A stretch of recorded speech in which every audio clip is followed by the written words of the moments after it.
नमस्कार दोस्तों। आज मैं इस वीडियो में आपको बताऊंगी पितर दोष क्या होता है, पितर दोष हमें कैसे लगता है। अपनी लास्ट वीडियो में मैंने आपको ग्रहों के माध्यम से बताया था पितर दोष क्या होता है, किन ग्रहों की वजह से हमें पितर दोष लगता है।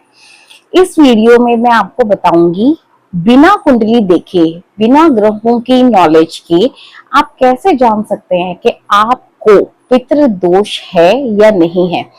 इसके लिए सबसे पहले मैं आपको बताना चाहूंगी पितृ क्या होते हैं और दोष कैसे लगता है। तो चलिए अब मैं आपको बताती हूँ पितृ कौन होते हैं और उनसे हमें ये दोष कैसे लगता है। पितृ पितृ कौन होते हैं? ये पितृ हमारे जनरेशन टू जनरेशन चले आते हैं, हमारे घर के बड़े बुजुर्ग, उन्हें बोलते हैं पितृ, जो हमारे पिछले जनरेशन से चले हुए आते हैं। जैसे आपके बड़े बुजुर्ग जो अब इस दुनिया में नहीं है, ये आपकी पिछली जनरेशन से भी हो सकते हैं और उससे पिछली जनरेशन से भी हो सकते हैं। 100 साल से 50 साल से चली हुई जनरेशन टू जनरेशन हमें पितर दोष लगता है। उन पितरों से ये दोष बनता है जिन पितरों के जाने के समय, अगर उनकी मृत्यु का जो समय होता है उस समय अगर हमने जो रिचुअल्स होते हैं, रीति रिवाज, उन्हें हम अगर अच्छी तरह से नहीं निभा पाते तो हमें पितृ दोष लगता है। बेसिकली पितरों से लगा हुआ कर्ज, जब वो इस दुनिया से जाते हैं तो अगर वो खुश होकर इस दुनिया से नहीं जाते या किसी दुख में जाते हैं या जाने अनजाने हमने उनके साथ कुछ ऐसा बुरा किया होता है जिसकी वजह से वो जाते हुए हमें कर्ज करके जाते हैं, इससे लगता है पितृ दोष। वो हमें कर्ज क्यों करते हैं, किस वजह से हमें दोष लगता है? अगर उनके मृत्यु के समय वो किसी बहुत बड़े दुख से गए हैं, कोई ऐसा दुख उन्हें मिला है जो हमने उनके साथ जाने अनजाने में गलत कर दिया है और वो जाते हुए हमें कर्ज करके गए हैं, या फिर उनकी मृत्यु के समय जो रिचुअल्स होते हैं, आप सब जानते होंगे ज्यादातर हमारे सनातन धर्म में 13 दिन के रिचुअल्स माने गए हैं, 13वीं की जाती है। लेकिन आजकल लोग समय कम होने की वजह से या किसी भी मजबूरी की वजह से, किसी भी वजह से अगर वो इन 13 दिनों के रीति रिवाजों को नहीं पूरी तरह से निभाते तो हमारे पितरों से हमें ये दोष लगता है, उनकी आत्मा को पूरी तरह से शांति नहीं मिलती है और वो हमें ये दोष लगा देते हैं। जैसे मैंने आपको बताया कि या तो हमने उनकी मृत्यु के समय रिचुअल्स ठीक से पूरे नहीं किए तो हमें ये दोष लगता है, या उनकी मृत्यु के समय उनकी सेवा ठीक से नहीं की तो हमें ये दोष लगता है, या फिर कभी कभी ऐसा भी होता है कि उनकी जाने के समय में किसी ने उनकी कोई प्रॉपर्टी अपने नाम करवा ली उनकी इच्छा के विरुद्ध, या उनके इच्छा के विरुद्ध कोई भी ऐसा काम किया है जो जाते समय उनको दुख देकर जा रहा है। जाते समय मिलने वाले दुख से ये दोष बनता है, वो हमें ब्लेसिंग्स की बजाय कर्ज करके जाते हैं, उनका ये कर्ज ही हमें पितृ दोष बनता है। अब ये तो हुआ पितरों से लगने वाला दोष, लेकिन अब आप कैसे जानेंगे आपकी लाइफ में जो प्रॉब्लम्स आ रही हैं वो पितृ दोष की वजह से आ रही हैं या नहीं।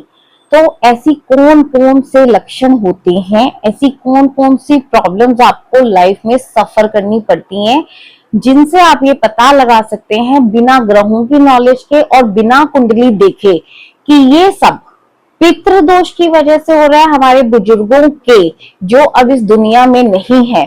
उनके कर्ज की वजह से हो रहा है या नहीं। तो अब मैं आपको कुछ ऐसे लक्षण बताऊंगी जिनसे आप इजीली ये पता कर सकते हैं कि आपको पितृ दोष है या नहीं। सबसे पहले, आपके घर में बीमारियां आती रहेंगी, कोई ना कोई हर वक्त बीमार रहेगा, आपका सारा पैसा बीमारियों में जाएगा, इतनी आपकी इनकम नहीं होगी, जितना पैसा आपका बीमारियों में लगेगा। कुछ लोग ऐसा बोलते हैं कि हमारे घर से बीमारियां जाने का नाम ही नहीं लेती, हमारा सारा पैसा बीमारियों में लगता रहता है। तो ये वो वजह है, पितृदोष का एक लक्षण है जिससे आप लोगों का, ये है वो बुजुर्गों का कर्ज कि आपकी उतनी कमाई नहीं होगी, या जो भी आपकी कमाई होगी वो सारी आपकी दवाइयों में ही जाती रहेगी, दवाइयां आपके घर से बंद नहीं होंगी। दूसरा लक्षण आप ये है, आपके घर में कोई शुभ काम नहीं होंगे, बच्चों की शादियों में दिक्कत आएगी, बच्चों की शादियां नहीं हो पाएंगी, और इन केस अगर शादी हो गई तो उनकी शादी अच्छी नहीं चलेगी, आपस में लड़ाई झगड़े बहुत होंगे, डिवोर्स की भी सिचुएशन आ सकती है, डिवोर्स हो सकता है, उनकी शादी अच्छे से नहीं निभेगी, और बच्चा होने में बहुत दिक्कत आएगी, कंसीव करने में बहुत परेशानी होगी, प्रेगनेंसी नहीं हो पाएगी। और आपने बहुत बार ऐसा देखा होगा, किसी किसी घर में एक के बाद एक लड़कियां ही पैदा होती रहती हैं, ये भी पितृदोष का ही एक लक्षण है। उनका जो वंश है वो आगे नहीं बढ़ पाता, ये सब पितृदोष के लक्षण है। इसके अलावा आपको जॉब नहीं मिलेगी, अगर आप जॉब कर रहे हैं तो उसमें स्टेबिलिटी नहीं होगी, आप बार बार जॉब चेंज करते रहेंगे, ये भी पितृदोष की वजह से होता है। और अगर आपका बिजनेस है, वो बिजनेस आपका स्टेबल नहीं होगा, बार बार बिजनेस बंद हो जाएगा, या आप बार बार बिजनेस को बदलते रहेंगे, कभी आप कोई काम कर रहे हैं, कभी आप कोई बिजनेस कर रहे हैं, बिजनेस में आपको स्टेबिलिटी नहीं मिलेगी। ये सब पितृदोष की वजह से ही होता है, ये सब पितृदोष के लक्षण हैं। जैसे मैंने आपको बताया, घर में बीमारियां बनी रहेंगी, एक घर का सदस्य बीमार होता रहेगा, सारा पैसा आपका बीमारियों में, दवाइयों में लग जाएगा, नौकरी नहीं मिलेगी, और अगर नौकरी मिली तो आप वहां पे ज्यादा टाइम तक टिक नहीं पाएंगे, बार बार आप नौकरी बदलते रहेंगे। अगर आपका बिजनेस है, बिजनेस में स्टेबिलिटी नहीं हो पाएगी। ये सारे दोष हमें पितृदोष की वजह से ही लगते हैं, ये सारी प्रॉब्लम्स पितृदोष का ही एक पार्ट है, उन्हीं की वजह से हमें ये सारी दिक्कतें आती हैं। इसके अलावा आपने एक चीज और देखी होगी, किसी किसी परिवार में एक सर्टन एज तक आते आते घर का एक सदस्य की डेथ हो जाती है, या हम ये कह सकते हैं जो घर का मेन सदस्य होता है। आपने देखा होगा कि अल्पायु में एक पैटर्न चला आता है, हम बोलते हैं इस परिवार में एक सर्टन एज तक आते आते अल्पायु में, या हम कह सकते हैं जवान मौत हो जाती है। ये भी पितृदोष का ही एक लक्षण होता है। यहाँ मैं आपको एक चीज और बता देती हूँ कि ये जितने भी लक्षण मैंने आपको बताए हैं, पितृदोष के लिए ये सब लक्षण जिम्मेवार होते हैं, लेकिन हम सब जानते हैं, हम सबकी लाइफ में कुछ ना कुछ प्रॉब्लम्स आती रहती हैं। अगर कोई एक वजह है, कोई एक प्रॉब्लम आपकी लाइफ में भी आ रही है, तो हम इसे ये नहीं कह सकते कि ये पितृदोष की वजह से है, क्योंकि अगर आपको पितृदोष है तो ये लक्षण जो मैंने अभी आप लोगों को बताए हैं, तो इसमें से कम दो से ज्यादा लक्षण अगर आपकी लाइफ में आ रहे हैं, ये जो प्रॉब्लम्स मैंने आपको बताई हैं,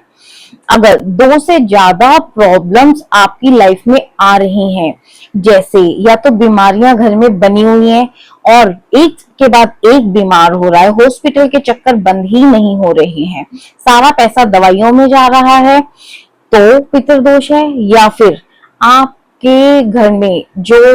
वर्किंग एज के लोग हैं, जॉब नहीं कर पा रहे हैं, उन्हें जॉब नहीं मिल रही है, जॉब में स्टेबिलिटी नहीं बन रही है, बिजनेस आपका नहीं चल रहा है, बार बार बिजनेस बंद हो रहा है, और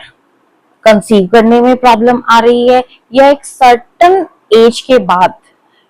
आपके घर में यंग डेथ्स हो रही हैं, या फिर प्रेगनेंसी में दिक्कत आ रही है। इन सब लक्षणों में से अगर 2 से ज्यादा लक्षण आपको दिख रहे हैं, तो ही आप इसे पितृदोष मानेंगे। अब जो भी लक्षण मैंने आपको पितृदोष के बताए हैं, आप सब अपनी लाइफ से रिलेट करके देख सकते हैं क्या इस तरह की प्रॉब्लम्स आपकी लाइफ में आ रही हैं। अगर इस तरह की प्रॉब्लम्स को आप सफर कर रहे हैं तो आप कमेंट करके मुझे बताइए किस किस तरह की दिक्कतें आप फेस कर रहे हैं।